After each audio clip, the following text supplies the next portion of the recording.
Hello दोस्तों, आज हम लोग देखेंगे कक्षा 10 विज्ञान। ठीक है। कक्षा 10 विज्ञान का आज मॉडल पेपर हम लोग देखेंगे। तो समय 3 घंटे 15 मिनट रहता है और पूर्णांक जो रहता है 70 नंबर का रहता है। ठीक है। आगे बढ़ते हैं और देखते हैं। हम लोगों को 15 मिनट जो मिलता है, 15 मिनट जो मिलता है पेपर पढ़ने के लिए मिलता है। ठीक है। पढ़ने के लिए मिलता है। आप लोग रीडिंग कर सकते हैं पेपर की पेपर कैसे आया है। ठीक है। यानी कि 15 मिनट आप लोगों को पेपर पढ़ने के लिए ही मिलेगा। उसके बाद 3 घंटा जो रहता है, 3 घंटा जो रहेगा आप लोगों को पेपर हल करने के लिए रहेगा। ठीक है। आप लोगों को क्या करने के लिए रहेगा? पेपर हल करने के लिए रहेगा। ये ध्यान रखिएगा आप लोग। और देखते हैं इसमें निर्देश निर्देश जो दिया रहता है। प्रारंभ के 15 मिनट परीक्षार्थियों को प्रश्न पत्र पढ़ने के लिए निर्धारित है। ठीक है। प्रश्न पत्र क्या करने के लिए निर्धारित है? पढ़ने के लिए निर्धारित है। और दूसरा देखते हैं, प्रश्न पत्र 2 खंडों में अ तथा ब खंड में विभाजित है। ठीक है। अ और ब खंड में क्या रहेगा? विभाजित रहेगा। तीसरा देखते हैं, खंड अ तथा खंड ब 3 उपखंडों में उपखंड 1, 2, 3 में विभाजित रहेगा। ठीक है। विभाजित रहेगा यानी कि बांटा हुआ रहेगा। अ में तो बहुविकल्पीय प्रश्न रहता है 20 बहुविकल्पीय प्रश्न रहेगा MCQ। ठीक है। जो कि एक नंबर का पूछता है। 20 नंबर आप लोगों का यहाँ से कंफर्म होगा। और जो होता है 50 नंबर जो रहता है उपखंड 1, 2 और 3 से 50 नंबर आप लोगों को कंफर्म हो जाएगा। ठीक है। चौथा देखते हैं, प्रश्न पत्र के खंड अ में बहुविकल्पीय प्रश्न हैं जिसमें सही विकल्प का चुनकर OMR शीट पर नीले अथवा काले बॉल पॉइंट पेन से सही विकल्प वाले गोले को पूर्ण रूप से क्या करें? भरें। ठीक है। 5 नंबर देखते हैं क्या कहा है। खंड अ में बहुविकल्पीय प्रश्न हेतु प्रत्येक प्रश्न के लिए 1 अंक निर्धारित रहेगा। जो भी बहुविकल्पीय प्रश्न यानी छोटे छोटे अंक का आएगा उसमें, यानी खंड अ का बहुविकल्पीय प्रश्न के लिए 1 1 नंबर निर्धारित रहेगा। ठीक है। जैसे खंड ब में वर्णनात्मक प्रश्न रहेंगे, लिखने वाले। ठीक है। प्रश्न लिखने वाले रहेंगे। और देखते हैं देखते हैं 7वां, प्रत्येक प्रश्न के सम्मुख उनके निर्धारित अंक दिए रहेंगे। जैसे कि मान लीजिए कि एक प्रश्न दिया है तो उसका 2 नंबर, ऐसे ही 2 प्रश्न दिया है तो 4 नंबर, ऐसे ही कर कर आप लोगों को वही बगल में क्या करेगा? देखा मतलब दे देगा कि इतना नंबर का ये पूछा गया है। ठीक है। 8 नंबर देखते हैं, खंड ब में के प्रत्येक उपखंड के सभी प्रश्न एक साथ करना अनिवार्य है। प्रत्येक उपखंड नए पृष्ठ से प्रारंभ करें। जैसे कि मान लीजिए कि एक पृष्ठ यहाँ खत्म हो गया लास्ट और इतना बचा है जगह, तो आप लोग दूसरे खंड से दूसरे पेज से स्टार्ट करें। ठीक है। बस देखना है कि खंड, मान लीजिए कि उपखंड 1 खत्म हो गया आधा ही पेज पर, तो अगले पेज से ही स्टार्ट करना है खंड मतलब 2। ठीक है। उपखंड 2, ये ध्यान रखिएगा। सभी प्रश्न करना अनिवार्य है। ठीक है। सभी प्रश्न करना अनिवार्य है। और देखते हैं खंड अम बहुविकल्पीय प्रश्न उपखंड 1 में। पहला है, 2 पृष्ठों से घिरा हुआ कोई पारदर्शी माध्यम जिसका एक या दोनों पृष्ठ गोलीय हैं कहलाता है। क्या कहलाएगा? गोलीय दर्पण, त्रिज्या, गोलीय लेंस, समतल दर्पण। तो आप लोग बताइए कि इसका आंसर क्या होगा? ए होगा, बी होगा, सी होगा, डी होगा। तो देखिए, जो 2 पृष्ठों से घिरा हुआ कोई पारदर्शी माध्यम, मतलब पारदर्शी माध्यम उसे कहते हैं कि अगर हम लोग प्रकाश डालें तो उस पार चल जाए। ठीक है। उसे मतलब भेद कर उस पार चल जाए, मतलब कि इस तरफ बार है अगर तो उस पार निकल जाए। ठीक है। ये हम लोग का पारदर्शी माध्यम होता है। अपारदर्शी माध्यम क्या कहलाता है? अपारदर्शी माध्यम जो होता है जिसमें प्रकाश आर पार न जाए। ठीक है। पारदर्शी माध्यम में प्रकाश आर पार जा सकती है। ठीक है। तो दर्पण दर्पण जो होता है, दर्पण मान लीजिए कि इस तरफ दर्पण है तो इसके बाहरी पृष्ठ पर कलई होता है, मतलब कि अगर प्रकाश डाले तो बस इसी तरफ टकरा कर इधर चल जाएगी, लेकिन बाहर तो नहीं जा पाएगी। तो यानी कि हम लोग दर्पण तो होगा नहीं। ठीक है। ए ऑप्शन जो गोलीय दर्पण दिया है तो वो तो होगा नहीं। त्रिज्या त्रिज्या जब दो पृष्ठों से घिरा हुआ अगर पारदर्शी माध्यम रहेगा तो वो तो त्रिज्या हो नहीं सकती, तो यानी त्रिज्या भी नहीं होगा। अब देखते हैं समतल दर्पण। दर्पण का तो बात ही मत करें, क्योंकि दर्पण जो होता है उसके एक एक तरफ कलई की रहती है, ठीक है। जो प्रकाश डालेंगे तो यहाँ से मान लीजिए प्रकाश डालते हैं तो इसी तरफ टकरा कर इस तरफ आ जाएगी, लेकिन मतलब इसे आर पार नहीं करेगी, तो दर्पण तो होगा नहीं, यानी समतल दर्पण भी नहीं होगा। तो आंसर सी आंसर करेक्ट हो जाएगा, ठीक है, गोलीय लेंस। ठीक है, क्या हो जाएगा, गोलीय लेंस। अब देखते हैं 2 नंबर क्वेश्चन। 2 नंबर क्वेश्चन क्या कहता है, दंत विशेषज्ञ मरीजों के दांतों का बड़ा प्रतिबिंब देखने के लिए किस दर्पण का प्रयोग करते हैं। ठीक है, यानी चाहे उपयोग करते हैं अवतल दर्पण, समतल दर्पण, उत्तल दर्पण, सभी।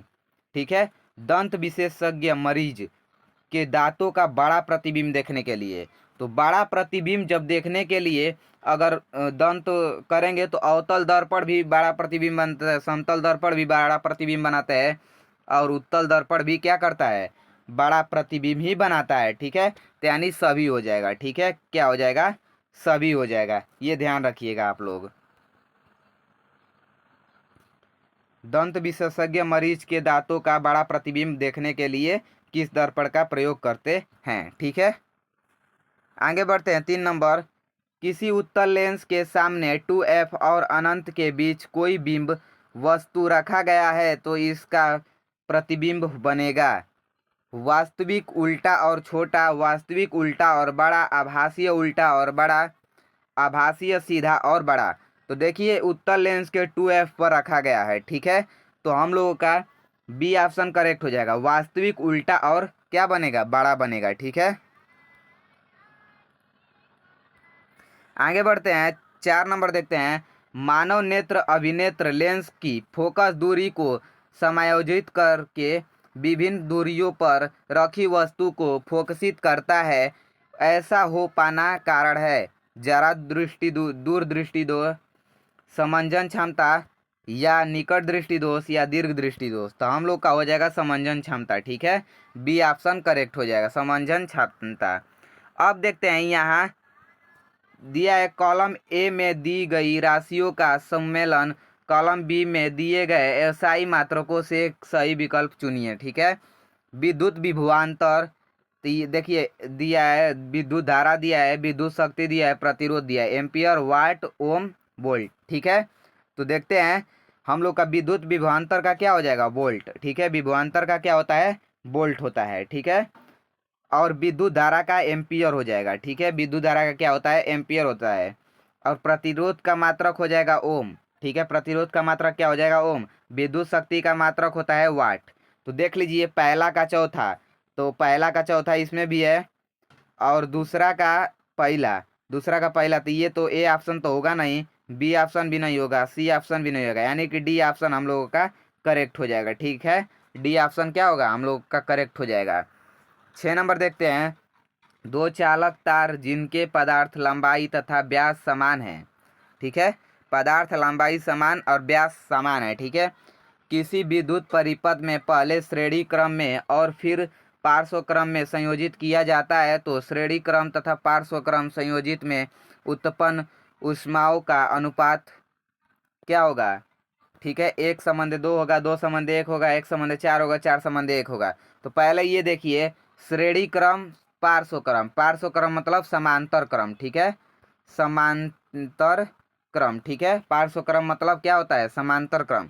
तो देखिए अगर हम लोग श्रेणी क्रम में जोड़ते हैं तो हम लोगों का जो, जैसे कि देखिए इसका जो हम लोग का आंसर हो जाएगा, सी आंसर हो जाएगा। ठीक है, जो ऊष्माओं का अनुपात क्या होगा, तो 1:4 हो जाएगा। ठीक है, दिया है दो चालक तारों जिनके पदार्थों की लंबाई तथा व्यास समान है, विद्युत परिपथ में पहले श्रेणी क्रम में और फिर पार्श्व क्रम में संयोजित किया जाता है, श्रेणी क्रम तथा पार्श्व क्रम में संयोजित ऊष्माओं का अनुपात होगा। अगर श्रेणी क्रम में संयोजित ऊष्माओं का अनुपात जो होता है, सब श्रेणी क्रम में अगर पूछे तो सबसे ज्यादा होगा। ठीक है, सबसे ज्यादा होगा, सबसे ज्यादा होगा। अगर वही समांतर यानी पार्श्व क्रम में पूछे तो क्या होगा, सबसे कम होगा, सबसे क्या होगा, कम होगा, ये ध्यान रखिएगा। ठीक है, तो हम लोग का दिया है श्रेणी क्रम तथा पार्श्व क्रम संयोजित के उत्पन्न ऊष्माओं का अनुपात बता रहे थे, 1:4 हो जाएगा। ठीक है, कितना हो जाएगा? 6 नंबर का सी आंसर करेक्ट हो जाएगा, 1:4। आगे बढ़ते हैं 7 नंबर। किसी विद्युत धारावाही सीधी लंबी परिनालिका के भीतर चुंबकीय क्षेत्र होता है, शून्य होता है, इसके सिरे की ओर जाने पर घटता है, इसके सिरे की ओर जाने पर बढ़ता है, सभी बिंदुओं पर समान रहता है। तो देखिए, किसी भी विद्युत धारा सीधी लंबी परिनालिका के भीतर चुंबकीय क्षेत्र शून्य रहता है। क्या रहता है? शून्य रहता है। ठीक है, क्या रहता है? शून्य रहता है। ठीक है, तो बी ऑप्शन होगा ना, सी ऑप्शन होगा ना, डी ऑप्शन भी नहीं होगा। आगे बढ़ते हैं 8 नंबर देखते हैं। बेंजीन का सूत्र बताना है। ठीक है, तो हम लोग का ए ऑप्शन होगा, बी ऑप्शन होगा, सी ऑप्शन या डी ऑप्शन। स्ट्रक्चर बताना है, बेंजीन का स्ट्रक्चर क्या होगा? ए होगा, बी होगा, सी होगा या डी होगा? तो हम लोगों का ए ऑप्शन करेक्ट हो जाएगा। ठीक है, ए ऑप्शन करेक्ट हो जाएगा, यानी C6H6 होता है। ठीक है, C6H6 होता है। 6 कार्बन रहेगा और जो हाइड्रोजन भी रहेगा तो 6 ही रहेगा, और हम लोगों का एक के छोड़कर, एक बंद के छोड़कर डबल बंद रहता है। ठीक है, आगे बढ़ते हैं, तो यानी कि हम लोग का ए ऑप्शन करेक्ट हो जाएगा इसमें ले। ठीक है, 9 नंबर देखते हैं। निम्नलिखित में से समजातीय श्रेणी है CH4 तथा C2H6, दूसरा है CH3OH तथा CH3COOH, तीसरा है C2H6 तथा CH3OH, या चौथा है CH3OH तथा C2H5OH। ठीक है, तो देखिए हम लोग का समजातीय श्रेणी में ए ऑप्शन करेक्ट होगा और चौथा ऑप्शन करेक्ट होगा, यानी कि पहला और चौथा किस में दिया है? पहला और चौथा, तो बी ऑप्शन करेक्ट हो जाएगा इसका। ठीक है, वो समजातीय श्रेणी में हैं। अब देखते हैं 10 नंबर। पृथ्वी की भूपटपटी में प्राकृतिक रूप से पाए जाने वाले तत्व या यौगिक को कहते हैं, क्या कहते हैं? खनिज कहते हैं। क्या कहते हैं? खनिज कहते हैं, ये ध्यान रखिएगा। 11 नंबर। दांतों का क्षय कब प्रारंभ होता है? मुंह का पीएच 5.5 से अधिक होने पर, मुंह का पीएच 5.5 से कम होने पर, मुंह का पीएच 7 होने पर, इनमें से कोई नहीं। अगर 7 देखें पीएच मान, तो उदासीन हो जाएगा, तो कोई फर्क ही नहीं पड़ेगा। मुंह का पीएच 5.5 से कम होने पर क्या होता है? दंत का क्षय प्रारंभ हो जाता है। ठीक है, 12 नंबर देखते हैं। अभिकथन। ठीक है, बताना है कि इसमें से कौन सा अभिकथन सही है और कौन सा गलत है। ठीक है, जिंक सल्फ्यूरिक अम्ल के साथ अभिक्रिया कर जिंक सल्फेट तथा हाइड्रोजन गैस बनाता है, यह एक विस्थापन अभिक्रिया है। तो देखते हैं, दिया है तर्क, जिंक ऑक्सीजन के साथ अभिक्रिया कर जिंक ऑक्साइड बनाता है। तो ए ऑप्शन दिया है, दोनों दोनों अभिकथन पहला तथा पहला जो है तथा तर्क दूसरा सही है, तथा तर्क दूसरा अभिकथन का सही स्पष्टीकरण है। ठीक है, बी है अभिकथन पहला, तर्क दूसरा, दोनों सही है परंतु तर्क अभिकथन का स्पष्टीकरण नहीं है। ठीक है, सी है अभिकथन पहला सही है परंतु तर्क दूसरा गलत है। ठीक है, अभिकथन पहला तथा तर्क दूसरा दोनों गलत है, ये आप लोग बताना है। 12 नंबर का क्या होगा आप लोग कमेंट बॉक्स में कमेंट कीजिए। तो हम लोग का ए ऑप्शन करेक्ट हो जाएगा। ठीक है, ए ऑप्शन करेक्ट हो जाएगा, ये ध्यान रखिएगा। आगे बढ़ते हैं 13 नंबर। निम्नलिखित रासायनिक समीकरण को पूरा कर दीजिए। NaOH प्लस, यहाँ क्या भराएगा और निकला है CH3COONA+H2O। तो आप लोग कमेंट बॉक्स में कमेंट कीजिए कि इसका आंसर क्या होगा, 13 नंबर का क्या होगा। तो देखिए हम लोग का भराएगा CH3COOH। ठीक है, ये तो आप लोग पता चल गया कि CH3COOH भराएगा। ठीक है, आगे बढ़ते हैं 14 नंबर। दिया है अंतःश्वसन के दौरान वायु प्रवाह का सही मार्ग कौन सा है? ए है नासाद्वार, कंठ, ग्रसनी, श्वास नली, फेफड़ा। नासा मार्ग, नासाद्वार, श्वास नली, ग्रसनी, कंठ, कुपिकाएं। कंठ, नासाद्वार, ग्रसनी, फेफड़ा। नासाद्वार, ग्रसनी, कंठ, श्वास नली, कुपिकाएं। 14 नंबर का क्या होगा आप लोग कमेंट बॉक्स में कमेंट कीजिए। तो हम लोग का होगा नासाद्वार, ग्रसनी, कंठ, नास श्वास नली, कुपिकाएँ। ये ऑप्शन सही हो जाएगा, ठीक है, डी ऑप्शन करेक्ट हो जाएगा। 15 नंबर देखते हैं। निम्नलिखित कथन तथा कारण को पढ़कर दिए गए विकल्पों में सही विकल्प का चयन कीजिए। कथन: पिता से प्राप्त क्रोमोसोम से बच्चा के लिंग का निर्धारण होता है। कारण: मानव पुरुष में एक एक्स और एक वाई गुणसूत्र होता है। तो एक कथन और कारण दोनों सत्य हैं और कारण कथन की सही व्याख्या करता है, और बी है कथन और कारण दोनों सत्य हैं परंतु कारण कथन की सही व्याख्या नहीं करता है, और सी है कथन सत्य है पर कारण असत्य है, और डी है कथन असत्य है पर कारण सत्य है। आप लोग कमेंट बॉक्स में कमेंट कीजिए कि 15 नंबर का क्या होगा। तो हम लोगों का देखिए, इसमें कथन और कारण दोनों सत्य है और कारण कथन की सही व्याख्या भी करता है, ठीक है, तो ये ऑप्शन करेक्ट हो जाएगा। आगे बढ़ते हैं। दिया है विद्युत आवेग के प्रवाह की सही दिशा कौन सी है, ठीक है, विद्युत तो प्रवाह की दिशा कौन सी है। तो पहले हम लोग का आता है डेंड्राइट, ठीक है, क्या आता है, डेंड्राइट, डेंड्राइट। उसके बाद क्या आता है, कोशिका शरीर, यानी सोमा कहते हैं, कोशिका शरीर, कोशिका शरीर। उसके बाद आता है एक्सोन, ठीक है, क्या आता है, उसके बाद क्या आता है, एक्सोन, एक्सोन आता है। उसके बाद आता है सिनेप्टिक, ठीक है, जिसे टर्मिनल कहते हैं। ये देखिए, और देखते हैं 17 नंबर। थायरॉक्सिन के बारे में कौन सा कथन सही नहीं है। थायरॉक्सिन के संश्लेषण के लिए लौह आवश्यक होता है। यह शरीर में कार्बोहाइड्रेट, प्रोटीन और वसाओं के उपापचय का नियमन करता है। थायरॉक्सिन के संश्लेषण के लिए थायराइड ग्रंथि को आयोडीन की आवश्यकता होती है। थायरॉक्सिन को थायराइड हार्मोन भी कहते हैं। 17 नंबर का क्या होगा आप लोग कमेंट बॉक्स में कमेंट कीजिए। तो ये हो जाएगा थायरॉक्सिन के संश्लेषण के लिए लौह आवश्यक होता है, ठीक है। अब देखते हैं 18 नंबर दिया है। निम्नलिखित चित्र में भाग ए बी सी किस क्रम में होते हैं, ठीक है, ये दे दिया है, ए दे दिया है, बी दे दिया है, सी दे दिया है, ठीक है। ए देखते हैं, बीजपत्र, प्रांकुर और मूलाकुर, प्रांकुर, मूलांकुर और बीजपत्र, प्रांकुर, बीजपत्र और मूलांकुर, बीजपत्र और प्रांकुर। आप लोग कमेंट बॉक्स में कमेंट कीजिए कि 18 नंबर का क्या होगा। आप लोग कमेंट बॉक्स में कमेंट कीजिए। तो हम लोग का हो जाएगा बी, ठीक है, प्रांकुर, मूलांकुर और बीजपत्र। 19 नंबर देखते हैं। जनन की अलैंगिक विधि से उत्पन्न संतति में परस्पर अधिक समानता होती है, क्यों। अलैंगिक जनन में ही पहले एक जनक भाग लेते हैं, ठीक है। अलैंगिक जनन में युग्मक शामिल नहीं होते हैं। अलैंगिक जनन लैंगिक जनन से पहले होता है। अलैंगिक जनन लैंगिक जनन के बाद होता है। तो 19 नंबर का क्या होगा आप लोग कमेंट बॉक्स में कमेंट कीजिए।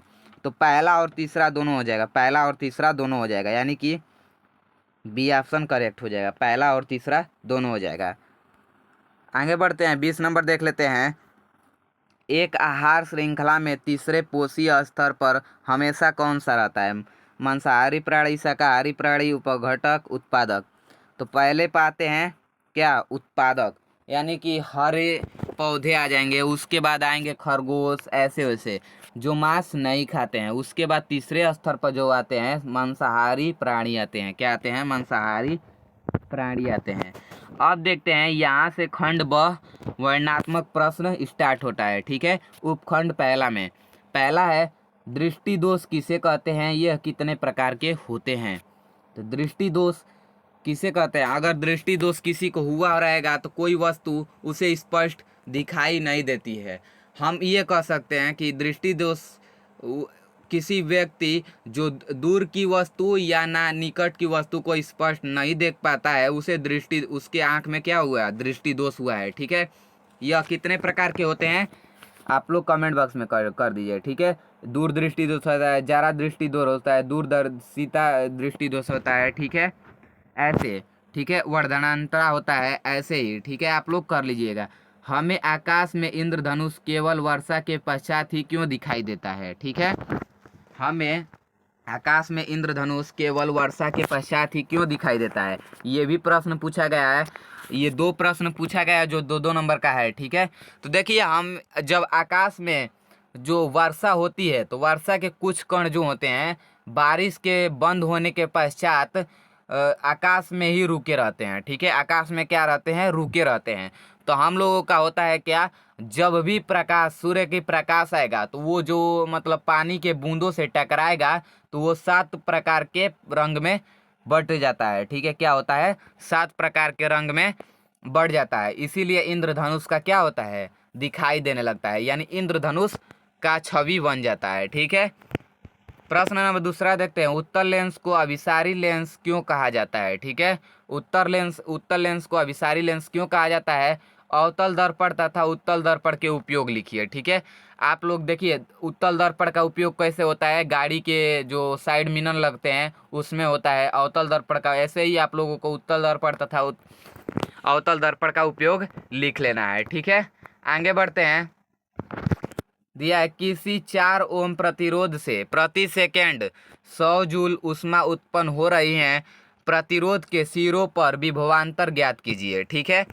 ये आप लोग कर लीजिएगा। ओम बराबर 4 ओम दे दिया है और प्रति सेकेंड यानी 1 सेकेंड में 100 जूल ऊष्मा उत्पन्न हो रही है, तो प्रतिरोध के सिरों पर विभवांतर ज्ञात करना है, ठीक है। दूसरा दिया है, 20 ओम प्रतिरोध की कोई विद्युत स्त्री 5A मतलब 5A विद्युत धारा लेती है, 5 एम्पियर विद्युत धारा क्या करती है, लेती है, तो 30 सेकंड में उत्पन्न ऊष्मा का परिकलन कीजिए, यानी ऊष्मा ज्ञात करना है, ठीक है। ये भी 4 नंबर में पूछा गया है। अब चार देखते हैं प्रश्न नंबर चौथा, दो चुंबकीय क्षेत्र रेखाएं एक दूसरे को प्रतिच्छेद क्यों नहीं करती। अगर देखिए, मान लीजिए कि दो चुंबकीय रेखाएं अगर दोनों को प्रतिच्छेद करेंगी तो वहाँ एक क्या बनेगा, प्रतिच्छेद बिंदु बन जाएगा, ठीक है। क्या बनेगा, प्रतिच्छेद बिंदु बन जाएगा। तो इसका भी दो चुंबकीय रेखाएं एक दूसरे को प्रतिच्छेद क्यों नहीं करती, आप लोग बता दीजिएगा, ठीक है। चुंबक क्षेत्र रेखाओं के गुण लिखिए, ठीक है। चुंबकीय क्षेत्र रेखाओं के गुण बताना है, ठीक है। चुंबकीय क्षेत्र रेखाओं के गुण क्या आप बता सकते हैं कि चुंबकीय क्षेत्र रेखाएं आपस में प्रतिच्छेद नहीं करती हैं, ये भी एक गुण हो गया। ऐसे ही आप लोग गुण बता देंगे, ठीक है। किसी चुंबकीय क्षेत्र में स्थित विद्युत धारावाही चालक पर आरोपित बल कब अधिकतम होता है, ठीक है, ये बताना है आप लोगों को। 3 प्रश्न दिया रहेगा, 2-2 नंबर का दिया है, यानी 6 नंबर आप लोगों को कंफर्म हो जाएगा, ठीक है। देखते हैं, फ्यूज तार विद्युत सांधित्रों का बचाव किस प्रकार करता है, ठीक है। ये दिया एक प्रश्न, धारावाही परिनालिका के उपयोग द्वारा किन अवस्थाओं में अस्थायी विद्युत चुंबक प्राप्त किया जाता है, परिपथ आरेख खींचकर उत्तर की स्पष्टीकरण कीजिए, ठीक है। यानी कि 2 नंबर दिया है, 2 दोनों +4, यानी 2 नंबर ये है, 4 नंबर का ये है। आगे बढ़ते हैं, उपखंड 2। उपखंड 2 में क्या पूछा है, निम्नलिखित अभिक्रियाओं के लिए संतुलित समीकरण लिखिए, ठीक है। तनु सल्फ्यूरिक अम्ल दानेदार जिंक के साथ क्या करता है, अभिक्रिया करता है, ठीक है। सल्फ्यूरिक अम्ल का H2SO4 हो जाएगा, H2SO4 प्लस जिंक Zn के साथ क्रिया करेगा। और देखते हैं, तनु हाइड्रोक्लोरिक अम्ल मैग्नीशियम पट्टी के साथ अभिक्रिया करता है, इसका भी समीकरण लिखना है। और देखते हैं, नाइट्रोजन हाइड्रोजन गैस से संयोग करके अमोनिया बनाता है, यानी N2+H2 बराबर NH3 बनाता है, ठीक है।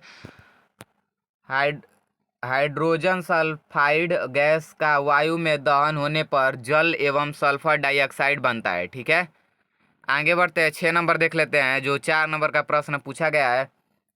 प्लेटिनम, सोना एवं चांदी का उपयोग आभूषण बनाने के लिए क्यों किया जाता है, ठीक है।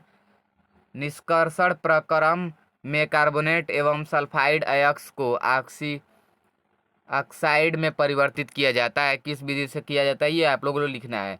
और देखते हैं 7 नंबर, पहला पूछा है, सहसंयोजी आबंध किसे कहते हैं? सहसंयोजी आबंध के 2 लक्षण लिखिए। दूसरा दिया है निम्नलिखित यौगिकों के IUPAC नाम लिखिए। CH3 CH2 CHO, ठीक है, CH3 CO CH3, ठीक है। ये प्रश्न आप लोगों को पूछा गया है। और देखते हैं, कठोर जल को साबुन से उपचारित करने पर झाग के निर्माण को समझाइए। ये दिया है। अथवा में दिया है निम्नलिखित पर टिप्पणी लिखिए, ठीक है। मतलब कि देखिए, ये ध्यान दीजिए, टिप्पणी लिखिए जो आता है, अगर अथवा में दिया रहेगा तो आप लोग वो कीजिए या ये कीजिए। विकृत गंधिता पर लिखना है रेडॉक्स अभिक्रिया, एस्ट्रीकरण अभिक्रिया, ठीक है। आगे बढ़ते हैं। 8 नंबर, जैव निम्नीकरण और गैर जैव निम्नीकरण पदार्थों के बीच अंतर बताइए और उनके उदाहरण दीजिए, ठीक है। निम्नलिखित चित्र में अंतःस्रावित ग्रंथियों को नामांकित कीजिए, ठीक है। ये देखिए, इसमें है जो नामांकित करना है अंतःस्रावित ग्रंथियों का। 10 नंबर दिया है, निम्नलिखित गद्यांशों को पढ़िए, प्रश्न के उत्तर दीजिए। इसकी व्याख्या इस तथ्य में निहित है कि मानव के सभी गुणसूत्र पूर्णरूपेण युग्म नहीं होते। मानव में अधिकतर गुणसूत्र माता और पिता के गुणसूत्रों के प्रतिरूप होते हैं। इनकी संख्या 22 जोड़े, परंतु एक युग्म जिससे लिंग गुणसूत्र कहते हैं, जो सदा पूर्ण जोड़े में नहीं होते। स्त्री में गुणसूत्र का पूर्ण युग्म होता है तथा दोनों एक्स कहलाते हैं, लेकिन पुरुष नर में यह जोड़ा परिपूर्ण जोड़ा नहीं होता है, ठीक है, जिसमें एक गुणसूत्र सामान्य आकार एक्स होता है तथा दूसरा गुणसूत्र छोटा होता है, जिसके वाई गुणसूत्र कहते हैं। अतः स्त्रियों में एक्स एक्स तथा पुरुषों में एक्स वाई गुणसूत्र होते हैं। क्या अब हम एक्स और वाई का वंशानुगत पैटर्न पता कर सकते हैं? पहला, लिंग निर्धारण वंशानुगत कैसे हो सकता है? मानव में बच्चों का लिंग निर्धारण कैसे होता है? ये आप लोग ध्यान रखिएगा, ठीक है। 11 नंबर देखते हैं प्रश्न, मानव आहार नाल का आरेख बनाइए और इसमें से भागों का नामांकित चित्र कीजिए और मुख्य ग्रसनी अमाशय छोटी आंत स्त्रीकेसर का स्वच्छ एवं नामांकित आरेख बनाइए तथा उसमें परागनली की वृद्धि और बीजांड में उसके प्रवेश करते हुए दिखाइए, ठीक है। इतना ही हम लोगों का प्रश्न पूछा गया था। आप लोग ऐसे ही मॉडल पेपर देखने के लिए हमारे चैनल को सब्सक्राइब जरूर कीजिएगा। धन्यवाद।